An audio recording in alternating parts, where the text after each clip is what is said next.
শুভ সন্ধ্যা।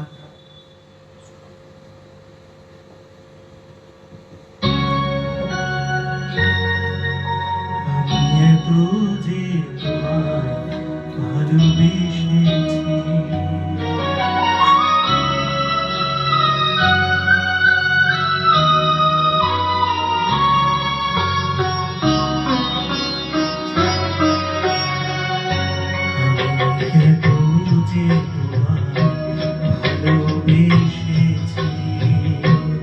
তবু মনে হয় এ যেন কিছু নয়। কেন আরো ভালোবেসে যেতে পারি না হৃদয়? আমি এত যে তোমায় ভালোবেসেছি।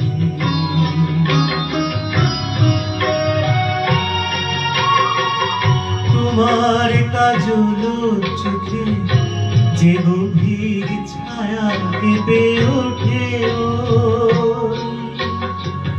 তোমার আধারে ওগো যে হাসির মোহ মায়া ফোটে, তারে অভিমান বোঝে না আমার, বলে তুমি তো আমায় ভালোবেসেছো।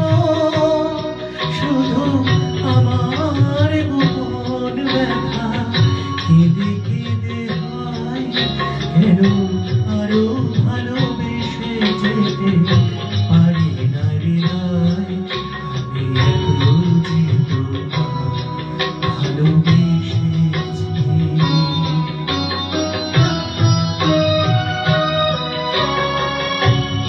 তো জানো না তোমার প্রাণীর সুরের কাছে আমার গানের বাণী আহত পাখির মতো ফুটায়ে আছে। তবু এ মাধবী রাতে আমায় যে বালা তুমি পরালে, যে মাধুরী দিয়ে মোর শূন্য জীবন তুমি ভরালে, তারা এ দুনিয়াটাকে দেখো না বলে তুমি তো আমায় ভালোবেসেছো। শুধু আমার গোপন ব্যথা কেঁদে কেঁদে কয়, কেন আরো ভালোবেসে যেতে পারি না হৃদয়? আমি এত যে তোমায় ভালোবেসেছি। ভালোবাসা, আবার সেই ভালোবাসা, একই গল্প একই কাসন্দি রোজ রোজ, তাই না? ভালোবাসা ছাড়া তো আর কিছু হতে পারে না, তাই না? আমরা আবার উপস্থিত হয়ে গেছি আমাদের সুন্দর সুন্দর গানের আড্ডায়। আমাদের আজকে কিসের বিষয় আলোচনা করব, এই নিয়ে অনেকে অনেক রকম কথা বলছে। কেউ ভূত, কেউ ভবিষ্যৎ, কেউ আজ, কেউ কাল, কেউ পরশু, কত কি। তবু আমাদের মনের মধ্যে যখন যেটা উঠে আসে তখন আমরা সেটা নিয়ে আলোচনা করতে শুরু করে দিই, তাই না? এইরকমই কিছু কিছু বিষয় আমাদের মধ্যে অনেক সময় দানা বাঁধে। যেমন অনেকে বলেন যে জীবনের কিছু গল্প শোনাতে, জীবনের আমার জীবনের গল্প সেরকম ভাবে শোনা যায় না বা শোনানো উচিত নয়। কারণ আমার জীবনের গল্প আর তোমার জীবনের গল্প দুই মিনিট। কেন না, প্রত্যেকটা মানুষের জীবনটা আলাদা, তাই সবকিছুর ব্যাখ্যা সব জায়গায় করা যায় না। আর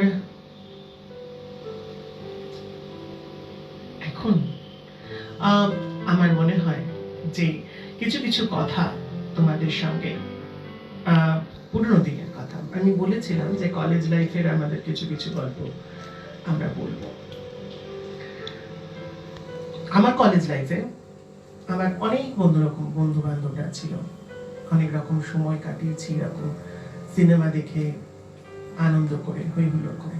কিন্তু জীবনে জানো তো একটা জিনিস খুব খুব খুব দরকার, সেটা হচ্ছে কেরিয়ার। উইদাউট কেরিয়ার অন্য কিছু ভাবা উচিত নয়। কেরিয়ারটা ফার্স্ট। হ্যাঁ, আমি আমার জীবনে খুবই কেরিয়ার সচেতন ছিলাম।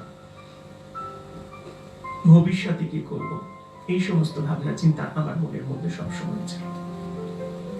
কিন্তু আজকে দেখো, আমরা যে বিষয়ে পড়াশোনা করি সেই বিষয়টা মেনটেন করে আমরা সাধারণত চলি না। পরবর্তী ক্ষেত্রে কি দেখা যায় যে আমরা এমন এমন বিষয় নিয়ে কাজ করছি যেখানে পড়াশোনাটার কোনো মানে হয় না। তাই অবশ্যই তোমার লক্ষ্যটা তোমাকে আগে ঠিক করে নিতে হবে, তারপরে করছে। এটা আমাদের সমস্ত যারা পড়াশোনা করে তাদের সবাইকে বলছি, অবশ্যই সেই দিকে তাদের চিন্তা ভাবনা করা উচিত। ভাবা উচিত যে ভবিষ্যতে সে কি হতে চায়, কি করতে চায়। বাবার হোটেলে বসে খেতে চায়, না বাবার ব্যবসাকে আগে এগিয়ে নিয়ে যেতে চায়, না চাকরি করতে চায়, কি করতে চায়, সেই হিসেবে পড়াশোনা করা উচিত। আমার জীবনে আমি ভেবেছিলাম যে একটা চাকরি করব, জীবনে কোনোদিন ব্যবসা করব, এরকম মানসিকতা আমার জীবনে ছিল না। কিন্তু আমাকে পড়তে হলো কমার্স নিয়ে, অ্যাকাউন্টেন্সিতে অনার্স নিয়ে পড়লাম, তা মার্কস ভালোই পেলাম। কোনো জায়গা থেকে এরকম হয়নি যে লাইনে দাঁড়িয়ে আমাকে ফর্ম তুলতে হয়েছে, ডাইরেক্ট অ্যাডমিশন হয়ে গেছে। বাট যেখানে গেছি অ্যাডমিশন হয়েছে, কিন্তু যে জিনিসগুলো দরকার ছিল মানে সেগুলো আজকে হচ্ছে না দেখা দরকার।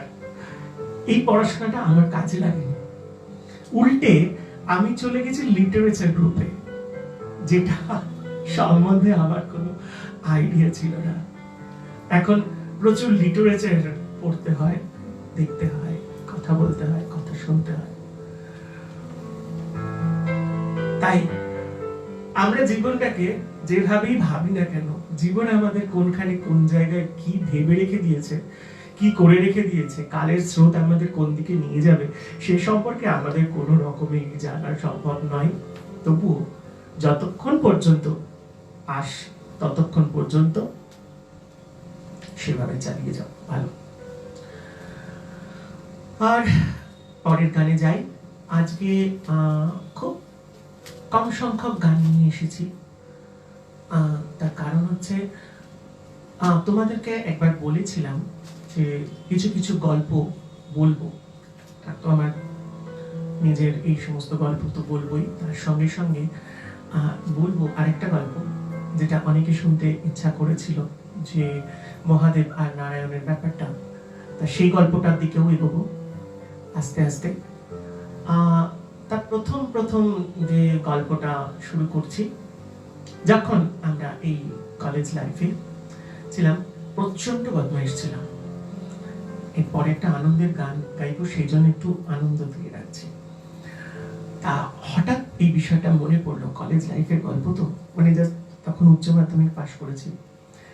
তা উচ্চ মাধ্যমিক পাশ করে না, উচ্চ মাধ্যমিকে পড়ছি তখন, মানে তখন ক্লাস 12-এ পড়ছি। ক্লাস 12-এ যখন পড়ছি, আমাদের মানে উস্কে দেওয়া ভীষণ একটা স্বভাব ছিল। কম্বাইন্ড ক্লাস চলছে তখন আমাদের মানে কমার্সের রুল।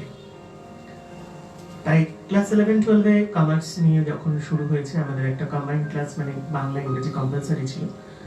তাই সেটা যখন চলছে, তখন সায়েন্সের স্টুডেন্টসরা আর আর্টসের স্টুডেন্টসরা সবাই এসে তখন ওখানে বসেছে।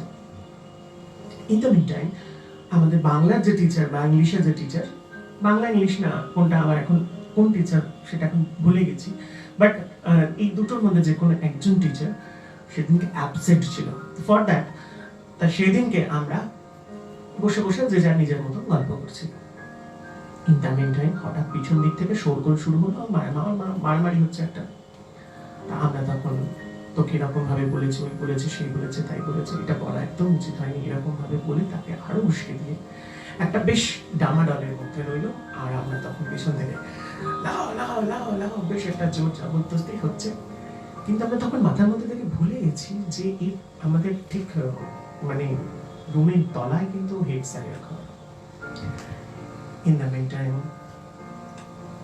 বেঞ্চ ভাঙলো, হাই বেঞ্চ ভাঙলো, মারামারি চলতে চলতে সবকিছু ভাঙা ভঙি যখন হয়ে গিয়ে 3-4টা বেঞ্চ ভাঙা হয়ে গেছে, এবারে হেড স্যার এবং অ্যাসিস্ট্যান্ট হেড স্যার উপরে উঠে এসছে।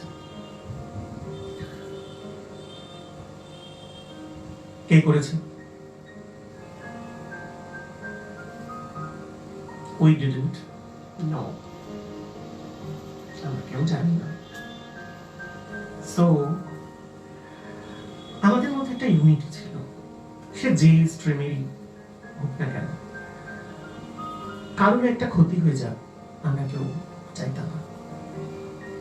প্রায় আমরা টোটাল ওই সময় 113 স্টুডেন্ট একটা রুমের মধ্যে ছিলাম, বাট কারোর মুখ থেকে সেই ছেলেগুলোর নাম কিন্তু বেরোয়নি।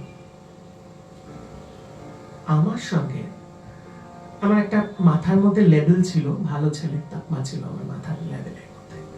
সো হোয়াট, তাই সেই কারণের জন্য। আর সবচেয়ে বড় কথা, হেড স্যার ছিল আমার বাবার বন্ধু। তারপরে আরো একটু বেশ শুধু বন্ধুই নয়, পার্টিগত দিক থেকেও, মানে পার্টি মানে কংগ্রেস পার্টি করতো আমার বাবা, এবং তখন কংগ্রেসের তিনিও একজন ছিলেন। তা তিনিও তখন আমাকে দেখতে পেয়ে বললেন, এই এদিকে আয়। আমাকে বললেন যে কে করেছে, কি করেছে। আমি তো দেখিনি স্যার, আমি তখন বাথরুমে ছিলাম। ও তুই দেখিসনি? না আমি দেখিনি। সত্যি বলছিস? আমি একদম সত্যি বলছি, বাথরুমে ছিলাম। কি বাথরুমে কতক্ষণ ছিলিস? আমি পটি করতে গেছিলাম। অ্যাকচুয়ালি আমি স্কুলে কোনোদিনই পটি করতে যেতাম না, খুব লজ্জা লাগতো, তবুও বলতে তো হবে। আর তখন না মুখের গোড়ায় একদম কথা মজুদ থাকতো। তা এইরকম ভাবে চলছে। এমন সময় কি হলো, তারা তো বাবুকে রিপোর্ট করছিস, তুই সবাই সালিশি করছিস। আমি নো স্যার, আমি এই বিষয়টা দেখি, সত্যি কথা বলছি। ঠিক আছে যাও বলে আমাকে পাঠিয়ে দিল ক্লাসে, মানে বেঞ্চে গিয়ে বসলাম। ওকে, তোমরা যদি 5 মিনিট আমি সময় দিলাম, 5 মিনিটের মধ্যে যদি তাদের নাম না বলো, তাহলে কিন্তু আমি তোমাদেরকে সাসপেন্ড করে দেবো সবাইকে। বাস 5 মিনিট কেন, 5 ঘন্টা হলেও তো কারোর মুখ দিয়ে কোনো কথা বেরোবে না। হয়ে গেল, সাসপেনশন লাগু ফর 3 days। 3 দিনের জন্য সাসপেন্ড হয়ে গেলাম আমরা। আমি জীবনে কোনোদিন সাসপেন্ড হইনি। ফার্স্ট টাইম জীবনে সাসপেন্ড হওয়ার পরে মানুষের এত আনন্দ হয়, আমি বাকি সবাইকে দেখে বুঝতে পারলাম যে সাসপেন্ড হলে মানুষের কি আনন্দ হয়। তাই আনন্দ সহকারে আমরা সেদিনকে সাইকেল নিয়ে মুভি দেখতে গেলাম, কারণ অর্জুন।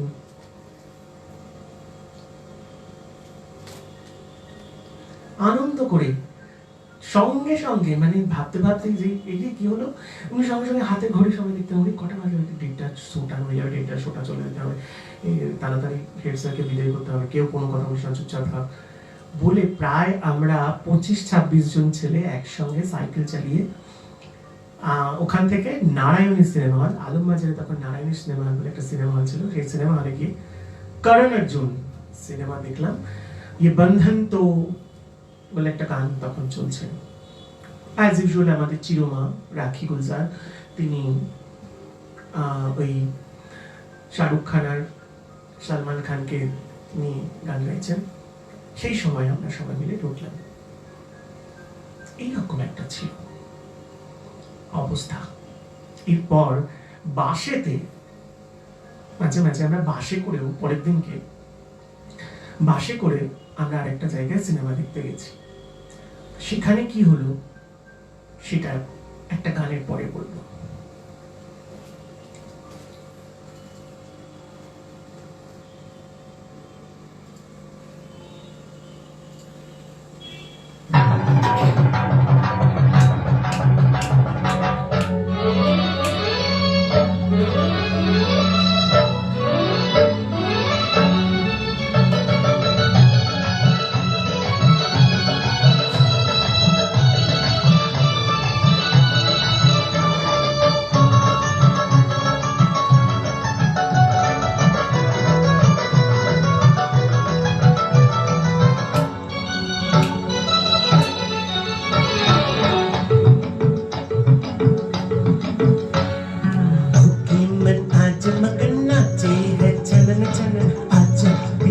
अब तो आजा होके मन आज मगन नाचे है चलन चलन आजा पिया अब तो आजा सुन के तेरी पायल की चम चम देख मैं आ गया होके मन आज मगन नाचे है चलन चलन आजा पिया अब तो आजा हो सुन के तेरी पायल देख मैं आ गया हो के मन आज मगन नाचे है चलन चलन आजा पिया अब तो आजा।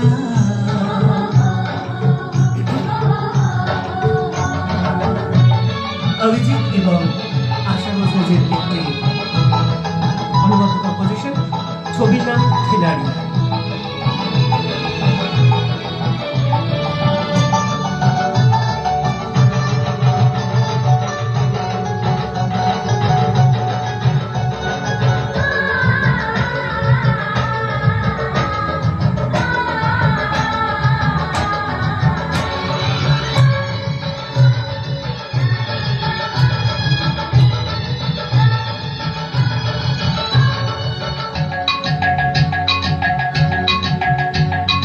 रातों को क्यों नींद आती नहीं मुझको बोलो सजन हो गई मुझ पे जबानी हो रातों को क्यों नींद आती नहीं मुझको बोलो सजन आ गई तुझ पे जबानी क्यों आज कल यूं बेचैन रहता ये मन अब तो बोलो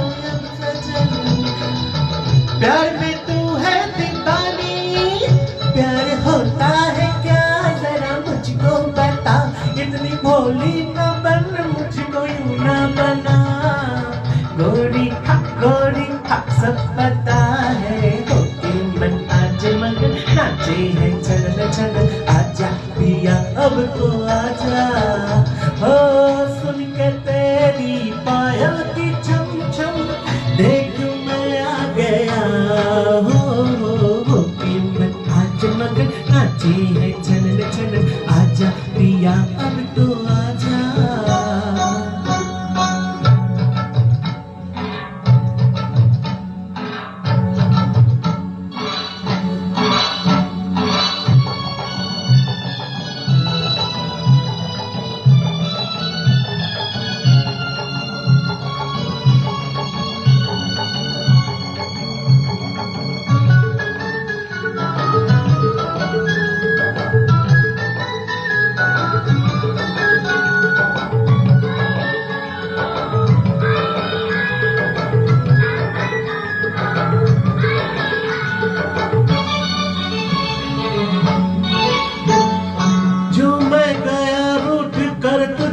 तो क्या करेगी पता याद तुझको करूंगी हो जो मैं गया रूठ कर तुझसे तो क्या करेगी पता याद तुझको करूंगी घर लौट कर फिर न आया तो क्या हाल दिल होगा तेरा मैं तो जी ना सकूंगी जहाँ मेरी तो की तेरी संग दिल लगी ये तेरी दिल लगी जान लेगी मेरी छोड़ गुस्सा मुस्कुरा दे होके मन आज मगन नाचे चल चल आजा पिया अब तो आजा ओ सुन के तेरी पायल की चम चम देख मैं आ गया होके मन आज मगन नाचे चल चल आजा पिया अब तो आजा ओ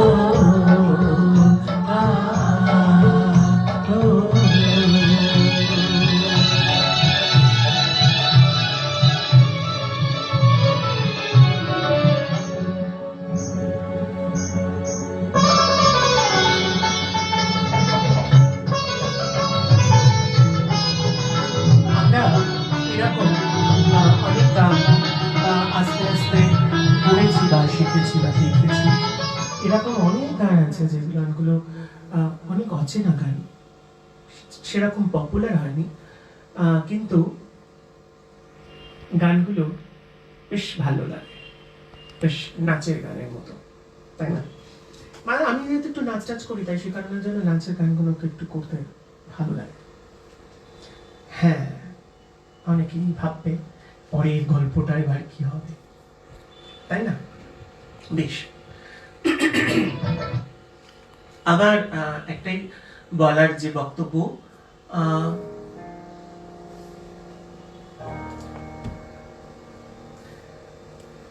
আমরা ছোটবেলায় বা এই কলেজ লাইফে অনেক বদমাইশি করেছি সেটা সত্যি কথা কিন্তু বদমাইশি করেছি বলে আগামী জনকে কিন্তু ইনসিস্ট করছি না সেই বদমাইশিগুলো করার জন্য এটা কিন্তু মাথায় রাখতে হবে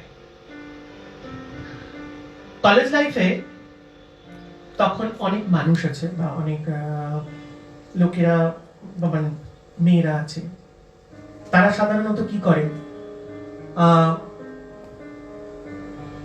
নতুন নতুন খোঁজে আর কি এরকম মেয়েরাও আছে শুধু ছেলেরা নয় একদম খুব স্পষ্ট কথা বলছি কারণ কলেজ লাইফে তাদেরকে দরকার একটু হাত খরচার তাই বয়ফ্রেন্ড বানানো খুবই প্রয়োজন না হলে হাত খরচাটা সমস্যা হয়ে যাবে সবসময় কি বাবা মায়ের কাছ থেকে হাত খরচা চাওয়া যায় বিশেষত এরকম কিছু কিছু মেন্টালিটির মেয়েরা রয়েছে আর আমরা খুব ভুক্তভোগী সে বিষয়ে তাই এই বিষয়টা আমার থেকে ভালো আর কেউ জানে না আমি সব মেয়েদের কথা বলছি না মেয়েরা কিন্তু এটা কিছু মনে করো না আমি সব মেয়েদের কথা বলছি না কয়েকজন এরকম আছে তাই আমরা এই বিষয়তে খুব বেশি সেন্সিয়ার ছিলাম আমাদের বন্ধু গ্রুপটা ছিল অলওয়েজ পড়াশোনা এবং ক্যারিয়ার নিয়ে আমরা সবসময় চিন্তা ভাবনা করতাম আর ইনফ্যাক্ট আমরা নিজেদের বাড়িতেও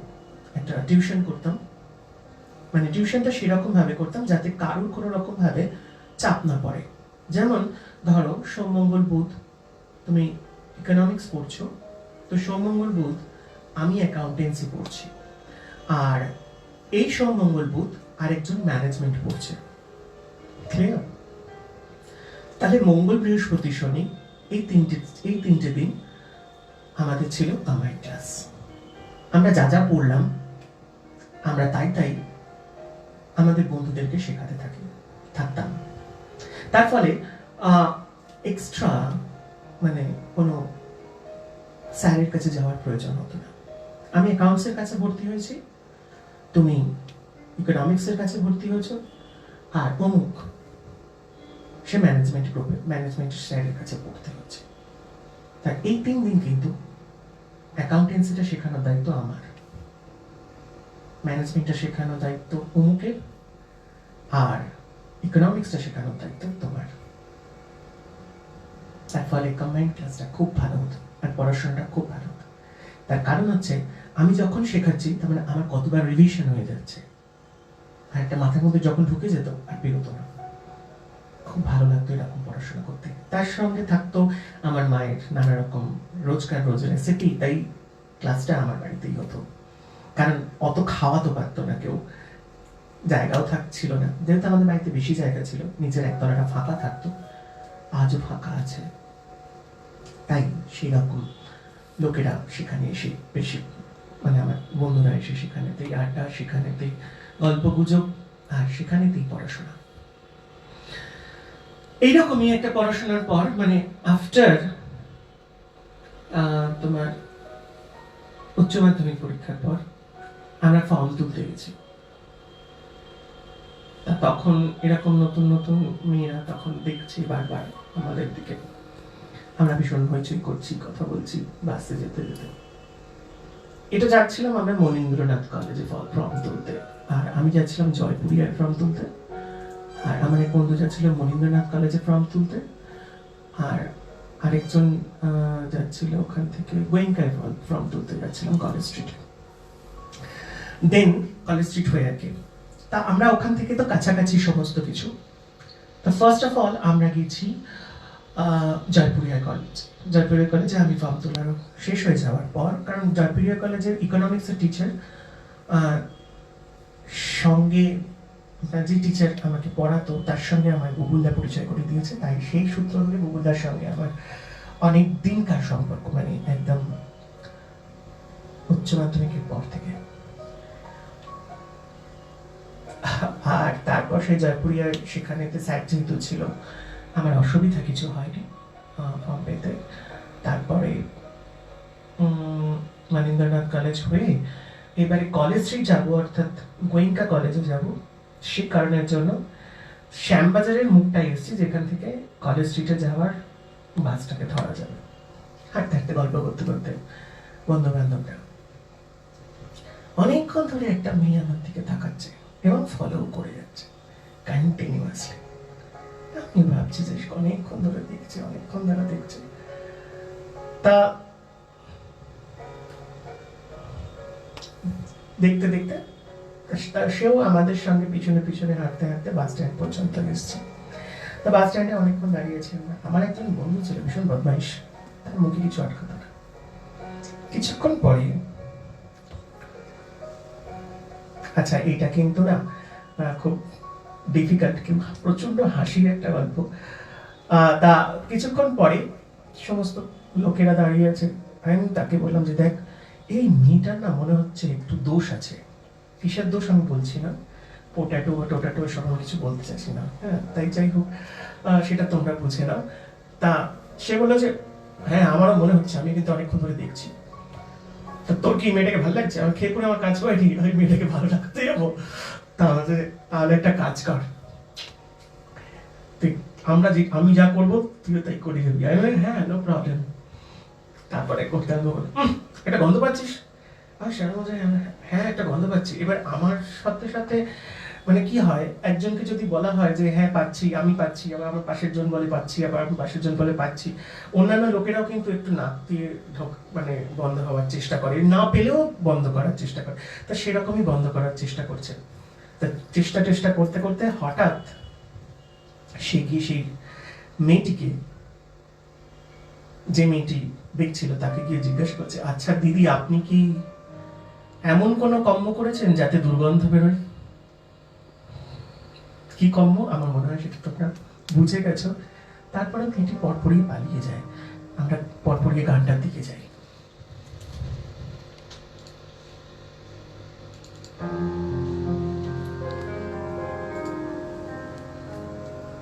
আমাদের পরবর্তী গান খুব হাসির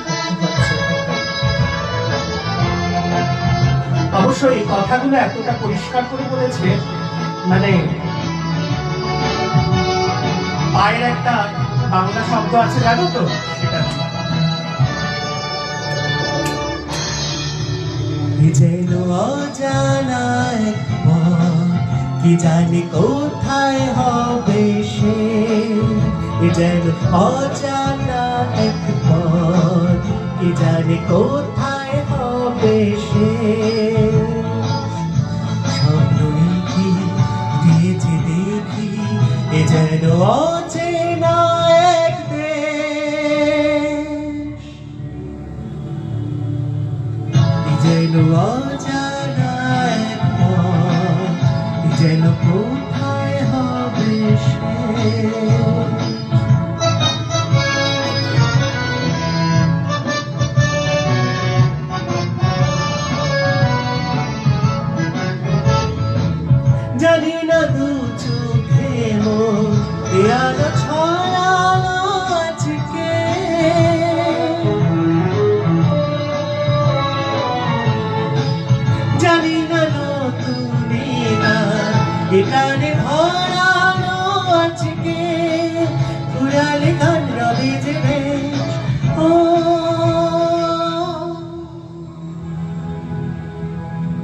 যেন অজানা এক পথ, কি জানি কোথায় হবে শেষ।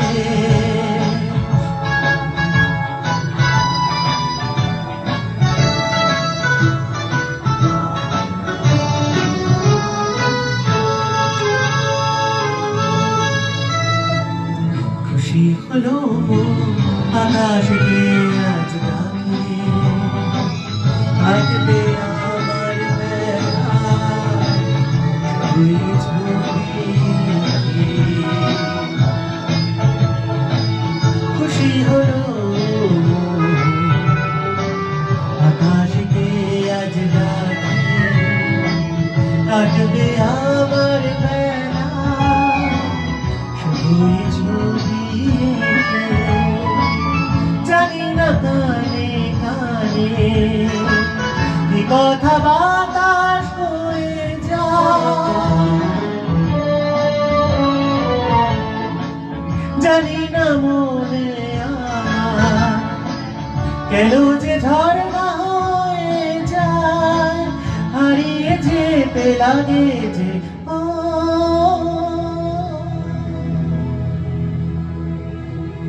যেন অজানা এক পথ, কে জানে কোথায় হবে শেষ। এ যেন স্বপ্ন এঁকেছে দেখি, এ যেন অচেনা এক দেশ। এ যেন অজানা এক পথ, কি জানি কোথায় হবে শেষ। গল্পর অনেক হলো, অনেক হাসালাম, হাসির গল্প হলো, তাই আমাদের বদমাইশির গল্প অনেক আছে। সব রকম গল্প বলাটা ঠিক নয়, তবে বন্ধুর সঙ্গে আলোচনা করা যায় সেটা ঠিক কথাই, কিন্তু মাঝে মাঝে বন্ধুর সঙ্গে একদম খুব বন্ধুর সঙ্গে আলোচনা করা যায়, তাই না?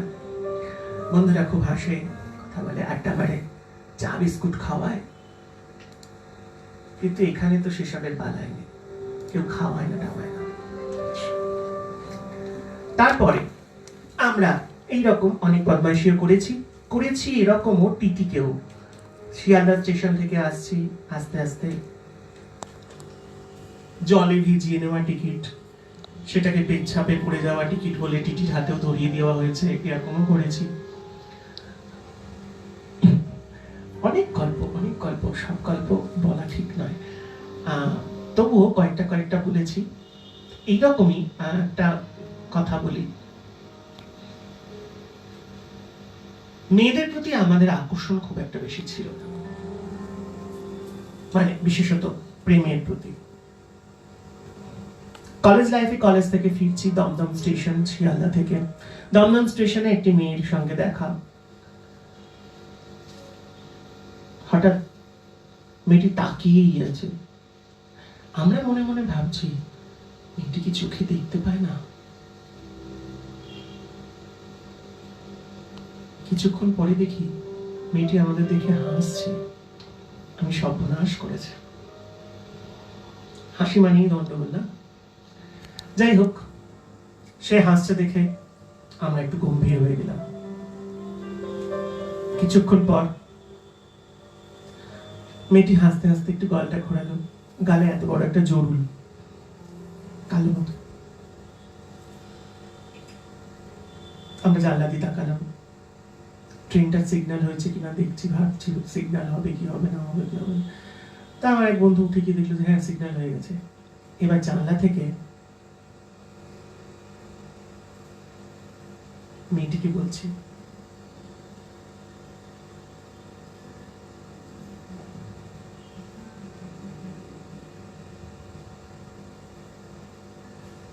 বুঝতে পারলে? এবার পরে এখানে যাই।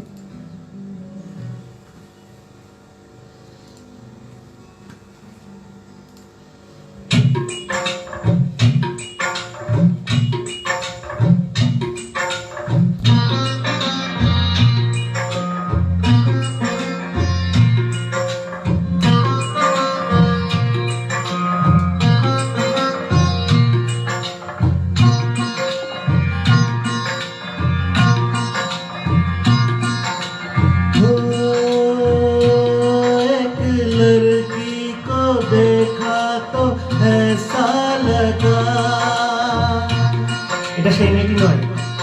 एक लड़की को देखा तो ऐसा लगा जैसे खिलता गुलाब, जैसे शायर का ख्वाब, जैसे उजली किरण, जैसे बन में हिरन, जैसे चांदनी रात, जैसे गर्मी की बात, जैसे मंदिर में हो एक जलता दिया।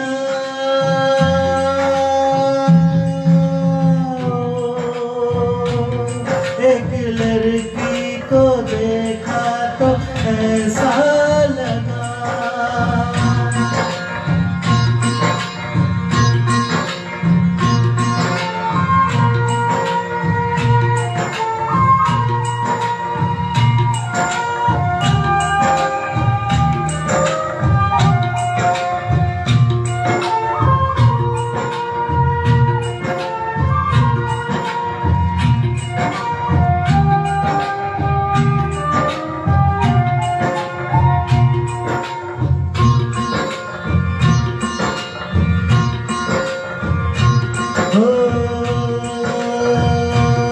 एक लड़की को देखा तो ऐसा लगा, एक लड़की को देखा तो ऐसा लगा जैसे सुबह का रूप, जैसे सर्दी की धूप, जैसे वीणा की तार, जैसे पंखों की जार, जैसे बल खाए बेल, जैसे लहरों का मेल, जैसे खुशबू लिए आई ठंडी हवा।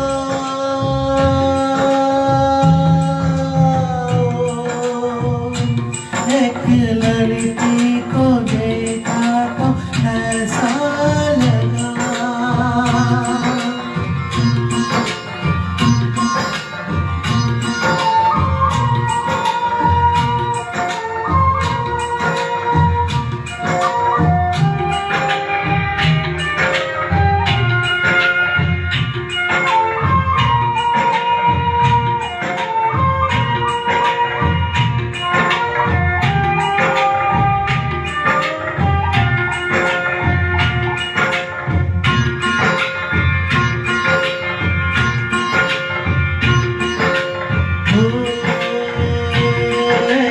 लड़की को देखा तो ऐसा लगा,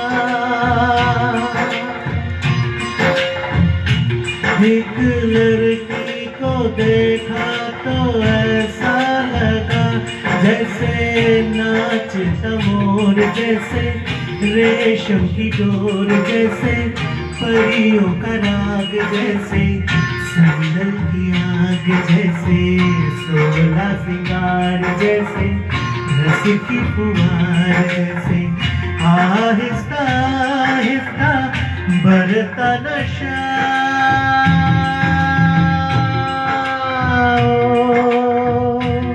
एक लड़की को देखा तो ऐसा लगा,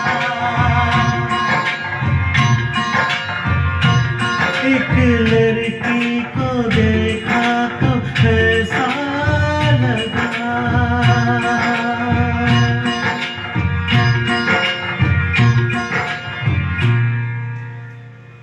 আমাদের এই গানটির সঙ্গে একটি ব্যাখ্যা খুব ভালোভাবে একজন বুঝিয়েছিলেন, যেটা হচ্ছে কি, যার মধ্যে সকাল আছে, যার মধ্যে রাত আছে, যার মধ্যে সৌন্দর্য আছে, যার মধ্যে সভ্যতা আছে, যার মধ্যে আলো আছে, যার মধ্যে আধার আছে, যার মধ্যে সূর্য ওঠা আছে, যার মধ্যে সূর্য ডোবা আছে, যার মধ্যে ভালো লাগা আছে, যার মধ্যে আগুন আছে, যার মধ্যে বরফের শীতলতা আছে, নমনীয়তা আছে, কমলীয়তা আছে, এই সব কিছু যার মধ্যে আছে, সেই শরীরটাই তো আমার শরীর, তাই না?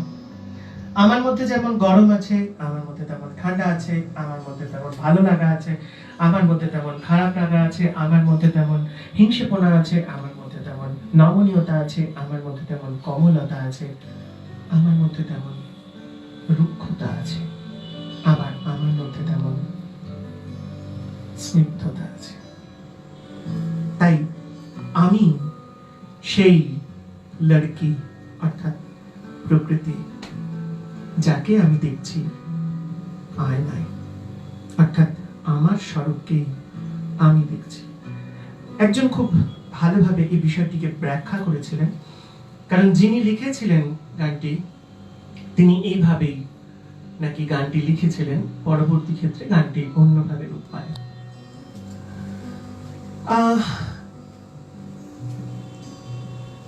আমাদের জীবনে কথা ছেড়ে দিয়ে এবারে আমরা যাই সেই গল্পের জীবনে, অর্থাৎ একটু পুরাণে।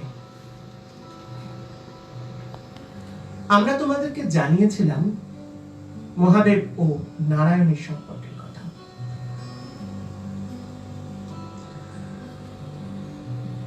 একটা সময় আসে যখন দেবী ভ্রামরী অবতার গ্রহণ করে। এই ভ্রমর বা ভ্রামরী অবতারের যখন তিনি গ্রহণ করেন, তখন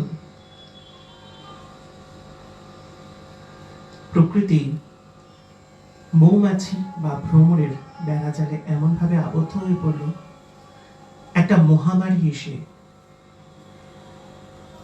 সমস্ত বিশ্বকে জড়িয়ে ধরল। অর্থাৎ আজ যেভাবে একটা মহামারীর গল্প, আমরা গল্প নয় বাস্তব, যা আজকে চলছে, অর্থাৎ প্রকৃতি তখন ধ্যানে মুহ্যমান হয়ে গেল। প্রকৃতির মধ্যে তখন এমন একটা অচৈতন্য ভাব এলো যে সে তার নিজের স্বামী, নিজের সন্তান, সন্ততি, কোনটা দায়িত্ব, কোনটা কর্তব্য, এসব কিছু সে ভুলে যেতে বসলো। যখন ভুলে যেতে বসলো, তখন প্রকৃতির ভার সামলাতে হবে একজনকে। তাই প্রকৃতির ভার যদি সামলাতে না পারে, প্রচুর মানুষ মৃতপ্রায় হয়ে যেতে লাগলো। অনেক মানুষ অর্ধমৃত অবস্থায় পড়ে রইল রাস্তার আনাচে কানাচে। মন খুব অশান্ত হয়ে উঠল সকলের, বিশেষত ঈশ্বরের মন যখন অশান্ত হয়ে উঠল, মহাদেব যেহেতু এই সমস্ত বিষয়টির, সমস্ত ব্রহ্মাণ্ডকে, বিশ্বকে তিনি যেহেতু দেখভাল করছেন, তাই প্রকৃতিকে যদি এই সমস্ত কিছুকে সামাল দিতে হয়, তাহলে প্রকৃতির রূপকে ধরতে হবে। এই প্রকৃতির হিসেবে কাজ করতে হবে একজনকে। চারিপাশের অস্থিরতা, অশালীন, ঐশ্বর্যহীন অবস্থা, দুর্ভিক্ষ, মাঠের পর মাঠ, ক্ষেত উজাড় হয়ে যাচ্ছে, সমস্ত ফসল নষ্ট হয়ে যাচ্ছে, আরে কীট সব ফসল খেয়ে ফেলছে, না আছে খাদ্য, না আছে সঠিক পানীয়। চারপাশে তখন এক হাহাকার। দেবী লক্ষ্মীর মন ভারাক্রান্ত হয়ে পড়ল। জ্ঞান সেখানে কোনো দিক অনুসন্ধান করতে পারল না, কারণ শক্তি সেখানে অবিন্যস্ত, অশান্ত। শক্তি সেখানে স্থির, শক্তি সেখানে এক কৈবল্য অবস্থার মধ্যে প্রবেশ করেছে।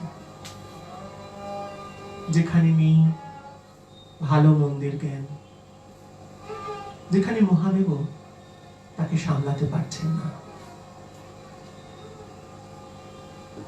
আর এই দেবী শক্তি থেকে অজস্র ধারায় সেই কীট, ভ্রমর, নানা রকম সবকিছু একের পর এক নির্গত হতে থাকলো। দেবী লক্ষ্মী নারায়ণের পদে কেঁদে বললেন, এই সৃষ্টিকে আপনি রক্ষা করতে পারেন, আপনি ছাড়া আর কেউ এই সৃষ্টিকে রক্ষা করতে পারবে না। তখন নারায়ণ বললেন,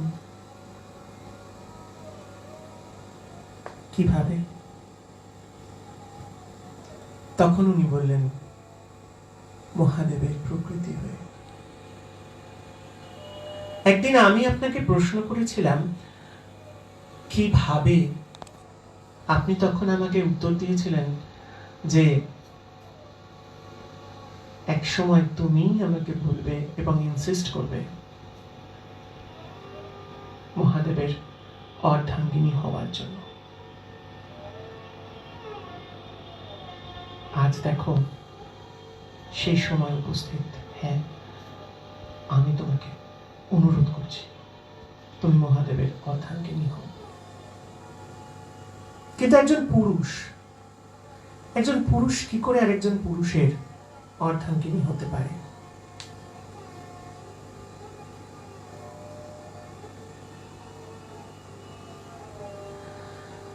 নারায়ণের মধ্যে দ্বৈত সত্তা, অর্থাৎ তিনি যেমন পুরুষ তেমনি তিনি প্রকৃতি। তিনি মোহিনী রূপ ধারণ করলেন, মোহিনী রূপ ধরে মহাদেবের সঙ্গে যুক্ত হলেন। মহাদেব তার পানি গ্রহণ করলেন।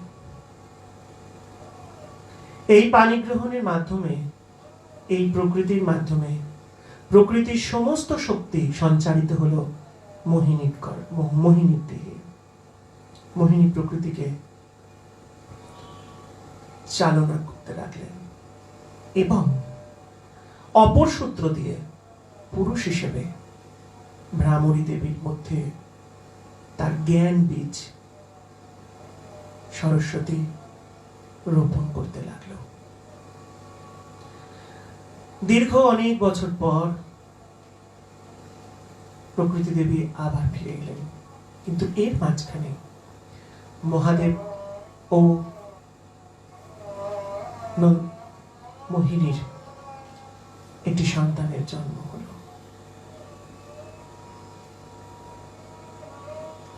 এই সন্তানের কি নাম, সেটা অবশ্যই আমার আজকের জিজ্ঞাস্য।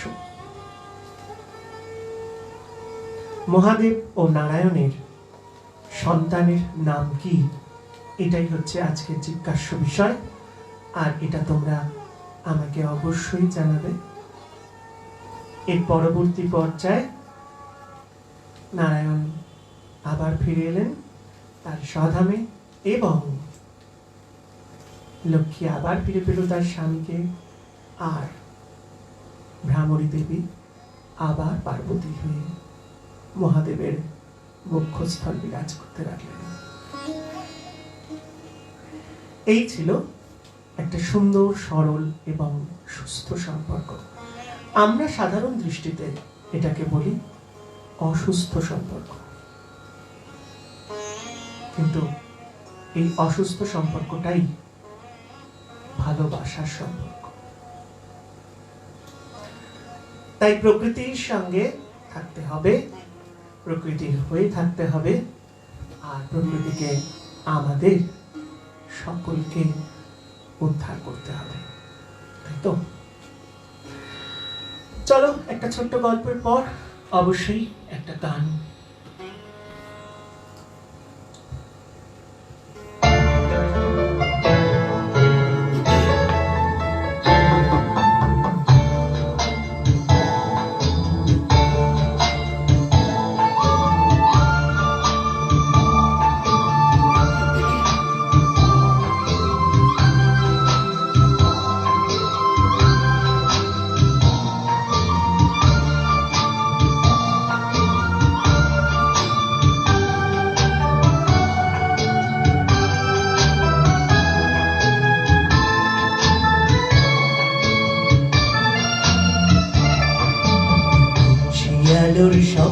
নিয়ে যেন আমায় কি যেন নাই ফিরে আয়।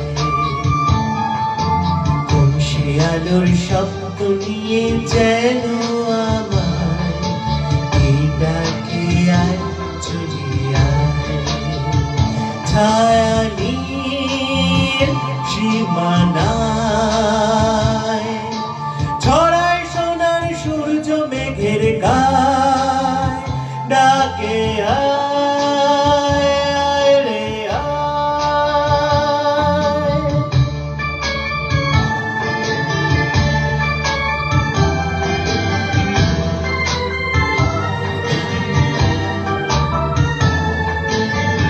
কোন পাখিটার দুঃসাহসের ডানা মেলে যায় হারিয়ে অন্ধ মনের আধার ফেলে। এই মন সঙ্গে করে আকাশের নীল নগরে আমিও যাব রে তারি পাখায়। কোন সে আলোর স্বপ্ন নিয়ে যেন আমায় কে ডাকে আয় চলে আয়।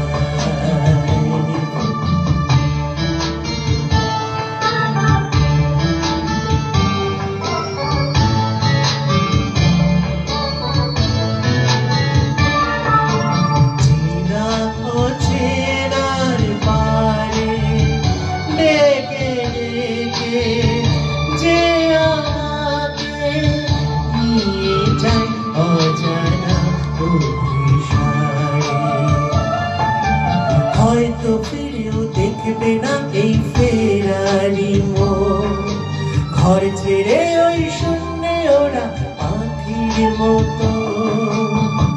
যাব দেশে বিদেশে যেখানে স্বপ্ন মেশে, সে যদি সামনে এসে দু হাত বাড়ায়। কোন সে আলোর স্বপ্ন নিয়ে যেন আমায় কি ডাকি আয় চলে আয়। আহা আহা আহা।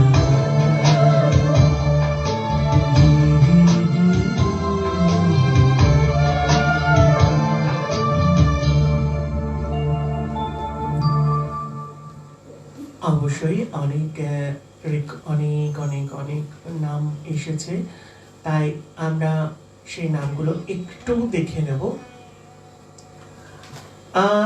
অনেকে লিখেছে মরুগান, অনেকে লিখেছে হনুমানজি, একজন লিখেছে বজরংবলী, একজন লিখেছে হরিহর সুদন, একজন লিখেছে মণিকণ্ঠ, আর আরেকজন লিখেছে আয়াপ্পা স্বামী। মরুগান, মণিকণ্ঠা, আয়াপ্পা স্বামী, এটা হচ্ছে সঠিক উত্তর। হ্যাঁ, শবরীমালা যেখানে একজন ভালচার আসে প্রতিবার, এই গল্পটা জানো? শবরীমালা হচ্ছে একটা জায়গা পাহাড়ের উপরে। আমরা অনেক অন্ধ্র এবং তামিল লোকেদের দেখি ব্ল্যাক কালারের ড্রেস পরে থাকে বা রেড কালারের ড্রেস পরে থাকে, বা অনেকে ইয়েলো বা অনেকে অরেঞ্জ কালারের ড্রেস পরে থাকে। অধিকাংশই ব্ল্যাক কালারের ড্রেস পরে থাকে। শবরীমালা বছরের একবার করে ওপেন হয় ফর অল। সেই সময় ছেলেরা কি করে, স্বপাক রান্না করে, অর্থাৎ নিজে যদি রান্না করে খেতে পারো তবেই খাবার হবে, যদি নিজে না খেতে পারো রান্না করে তাহলে খাওয়া হবে না। এই স্বপাক রান্না 1 মাস তোমাকে এই ব্রত পালন করতে হবে। 1 মাস তোমাকে এই ব্রত পালন করার পর তারপর তোমাকে কাবেরী নদীতে স্নান করে সেইখান থেকে জল নিয়ে তেল নিয়ে মাথার উপরে চাপিয়ে তোমাকে হাঁটতে হাঁটতে যেতে হবে এই শবরীমালা প্রাঙ্গণে। সেখানে যেতে গেলে পরে পর্বত আরোহণ করতে হয়, পথের মাঝখানে দাঁড়াতে হয়। শুধু তাই নয়, মাঝখানে হয়তো তোমাকে রাতও কাটাতে হতে পারে, বাট যে কলসিটি বা যে ঘটিটি তোমার মাথায় করে তুমি নিয়ে যাচ্ছ, সেই কলসিটি বা সেই ঘটিটি তুমি কখনো মাটিতে রাখতে পারবে না। তাই তোমাকে সেই বাঁকটি ঝুলিয়ে রাখতে হবে, যেমন আমাদের তারকেশ্বরে যাওয়ার সময় বাঁকের মতন একটা সিস্টেম থাকে না ঝুলিয়ে রাখার, ওই রকমই একটা ছোট ছোট খাঁজ কাটা থাকে, ওই মধ্যে ঝুলিয়ে ওখানেই তোমাকে রেস্ট নিতে হবে। তুমি একটু বিশ্রাম নিয়ে আবার তোমাকে ওটা মাথায় নিয়ে যেতে হবে। অনেক জায়গায় দেখা যায় বা অনেক শোনা যায় যে একটা ভালচার শবরীমালা পর্বতমালার পিছন থেকে আসে এবং সেই ভালচারটি হেঁটে হেঁটে মন্দিরের কাছে যায়। মন্দিরের পুরোহিত সেই ভালচার যখন পাখাটা বড় করে ছড়িয়ে দেয়, মন্দিরের পুরোহিত এতটা করে কর্পূর নিয়ে সেই ভালচারের পাখার উপর দিয়ে দেয় এবং দিয়ে সেখানে আগুন জ্বালিয়ে দেয়। ভালচারটি ওই পাখাটা দিয়ে মরুগান স্বামী বা আয়াপ্পা স্বামীকে আরতি করে এবং পুরো মন্দিরটি ওইভাবে প্রদক্ষিণ করে তারপরে তিনি অদৃশ্য হয়ে যান। এই গল্পটা আমার শোনা, বাট এর সত্যতা সম্পর্কে অবগত নই। তোমরা অনেকে হনুমানজি বা বজরংবলী বা এনাদের নাম করেছ। হনুমানও একদিক থেকে মহাদেব ও নারায়ণের সন্তান। তবে ভ্রামরী দেবীর সঙ্গে যে নারায়ণের সন্তান হয়েছিল, সেখানে তিনি মোহিনী রূপ ধারণ করেছিল, করে যখন এই সন্তান হয়েছিল, সেই সন্তান হলেন আমাদের আয়াপ্পা স্বামী বা মণিকণ্ঠ। আর এই মণিকণ্ঠ নামটা মহাদেব নিজে রেখেছিলেন।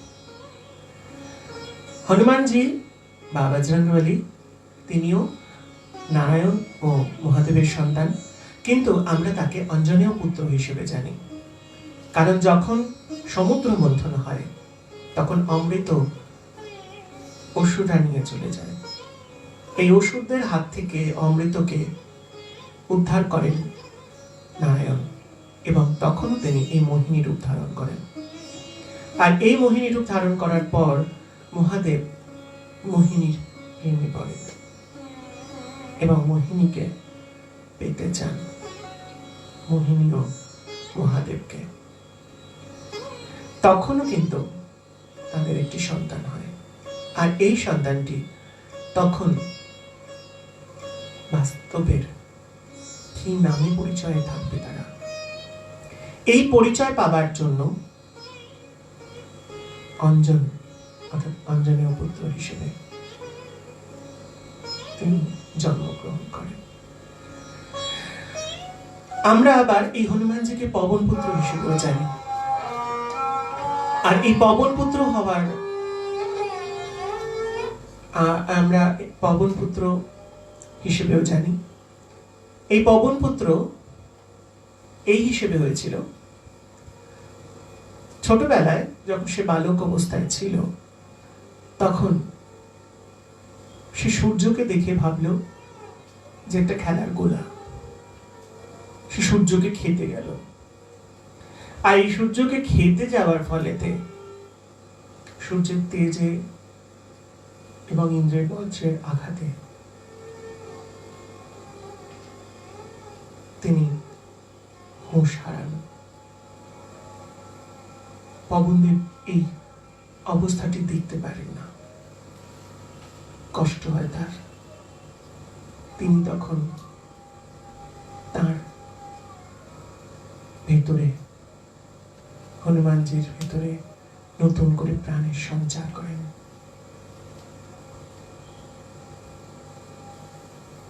তাই হনুমানজিকে আমরা পবন পুত্র হিসেবেও জানি।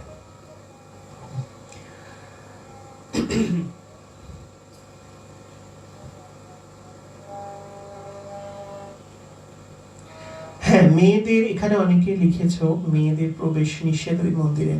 মেয়েদের প্রবেশ নিষেধ অনেক মন্দিরেই, মেয়েদের প্রবেশ নিষেধ। তার কারণ হচ্ছে আমাদের মেয়েদের একটি বিশেষ রকমের রোগ আছে। তবে হ্যাঁ, আমি সেই শরীর খারাপের রোগটিকে কখনোই কোনো বিশেষ আকার দিতে চাই না। মানুষ ভিত্তিতেই সেটা আসতেই পারে।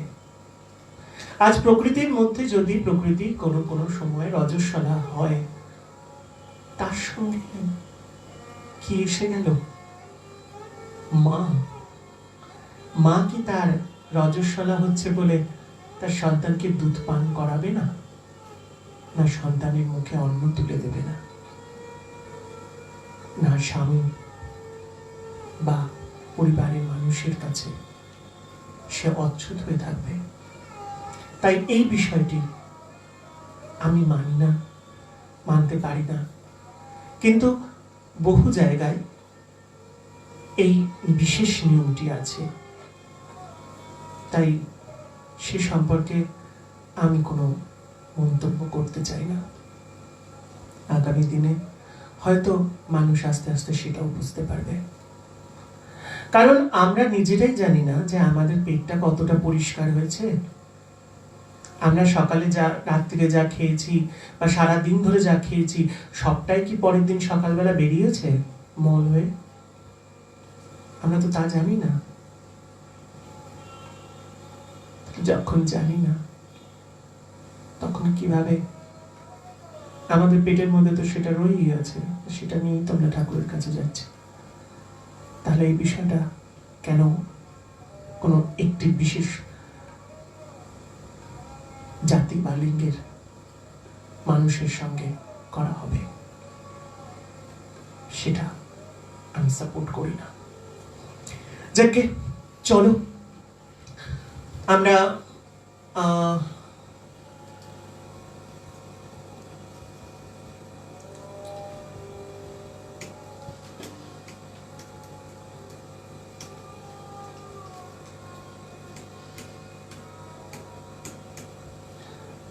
অনেক গল্প করে ফেলেছি আজকে, অনেক কথা বললাম।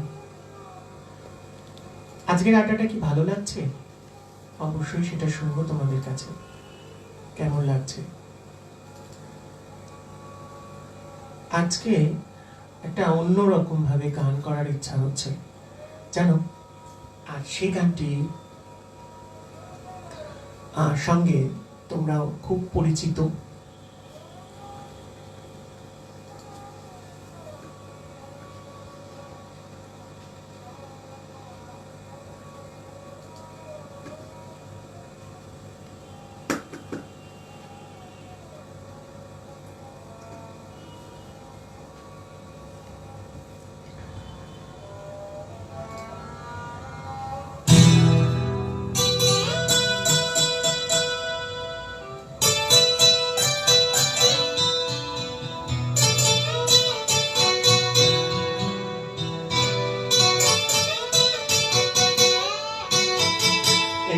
গানটা করতে গেলে গ্লাসে হাত লাগবে।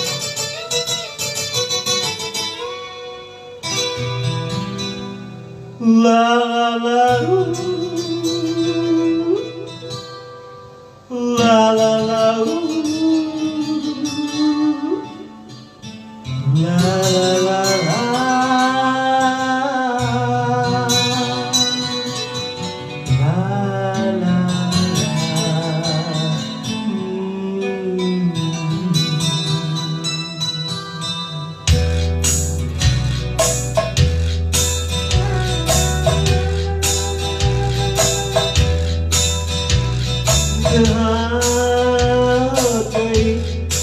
इंतजार की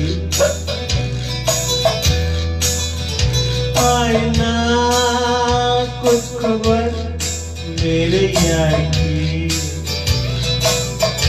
ये हमें है यकीन बेवफा वो नहीं, फिर वजह क्या हुई इंतजार इंतजार की इंतहा हो गई इंतजार की आई ना कुछ खबर मेरे यार की ये हमें है यकीन बेवफा वो नहीं फिर वजह क्या हुई इंतजार की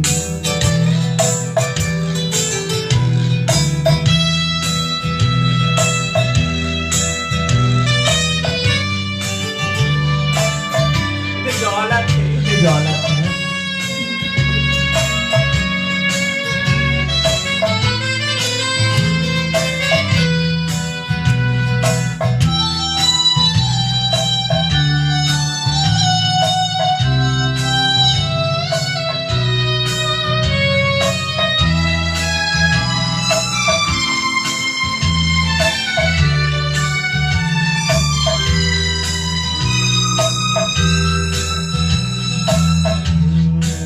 बात जो है उनसे बात हो यहाँ कहीं नहीं किसी में है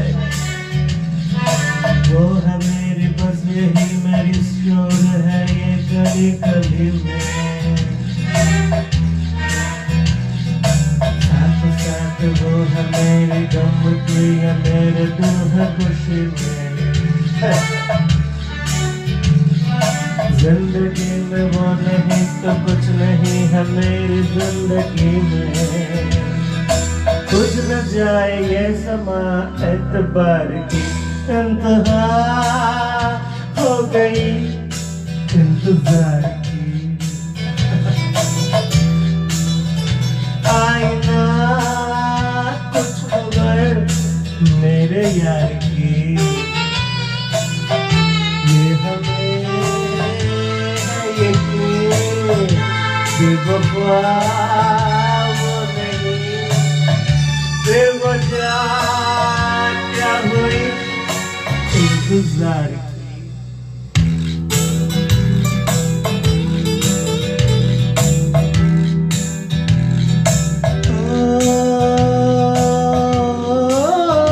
मेरे सजना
रबने तो दिए होंगे बड़े बड़े नजराने लाई हूँ मैं तेरे लिए दिल मेरा दिल यही मांगे दुआ हम कभी हूँ न जुटा तेरे है मेरा ही रहे तो तेरा ये तेरी जिंदगी है तेरी ये मेरी जिंदगी है तेरी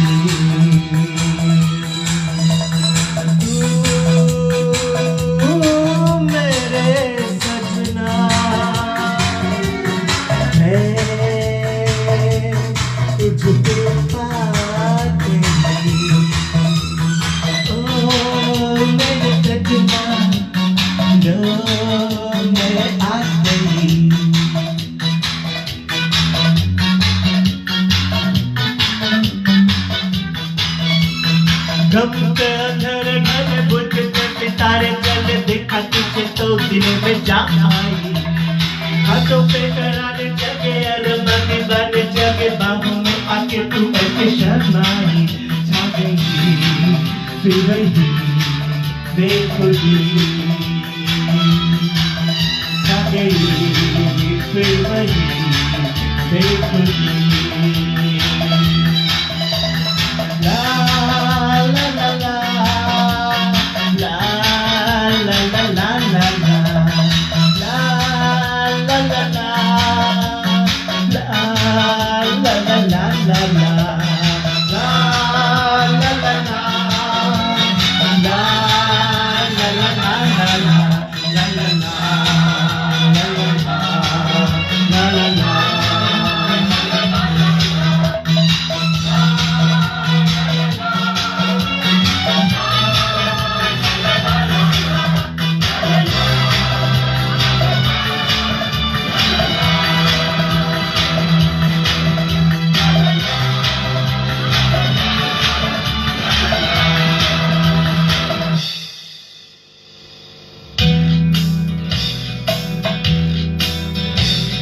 घड़ी हो गई इंतजार की आ गई रुत हंसी दिल प्यार की ये नशा ये खुशी अब न तुम हो कभी उम्र में ना घड़ी रात प्यार की रात प्यार की रात प्यार की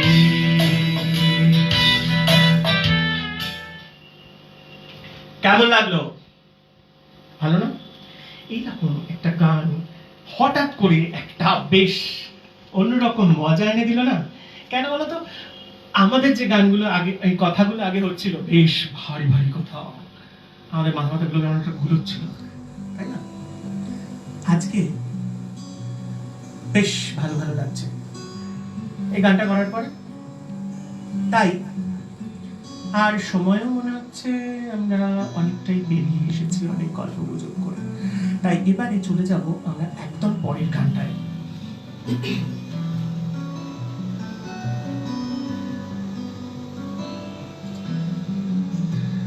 আজকে অনুষ্ঠানের মানে আমাদের আড্ডার শেষ পর্যায়ের শেষ গান আর এই গানটিও আমার ভীষণ পছন্দের গান আশা করি তোমাদেরও সকলের পছন্দের গান হবে কারণ हम दोनों हैं एक दूसरे के लिए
I don't know what you say. I don't know what what you say. I don't know what you say.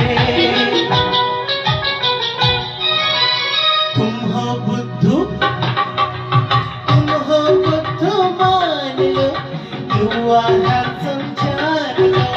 तुम हो बुद्धू मान लो, you are handsome जान लो. सब बातों को छोड़ के आंखों को पहचान लो. आंखों ही आंखों में भरे देखिए. उसको कसम लगे, उसको कसम लगे जो बिछड़ के एक पल भी जिए. हम बने तुम बने एक दूजे के लिए. हम बने तुम बने एक दूजे के लिए. हम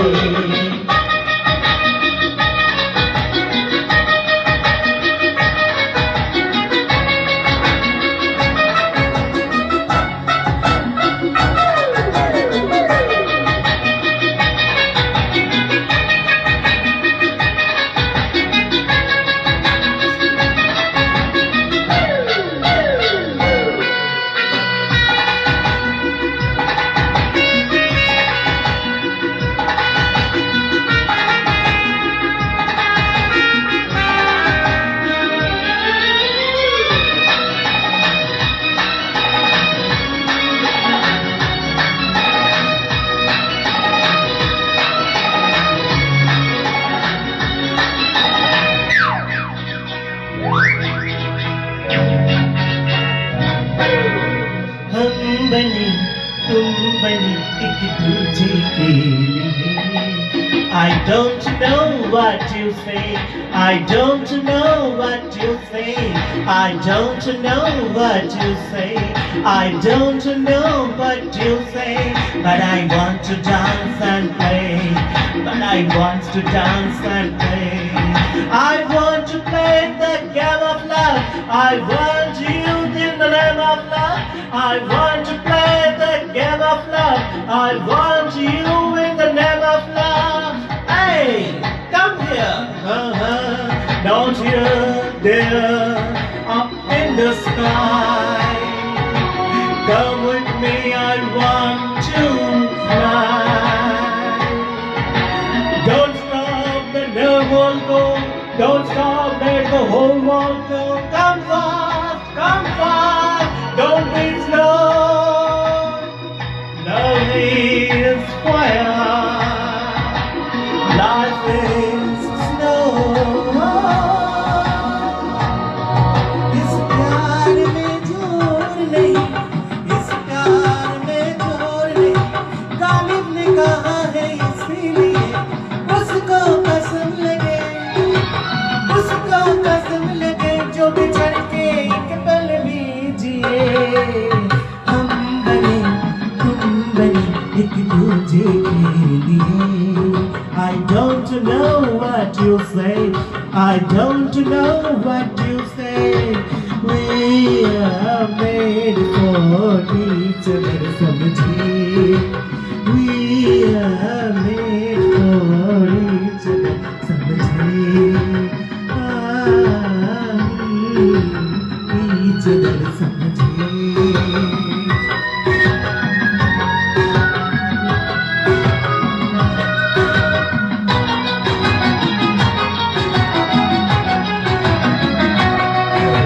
আবার দেখা হবে আগামীকাল আবার এই সময় 8টা থেকে 8:30টার মধ্যে.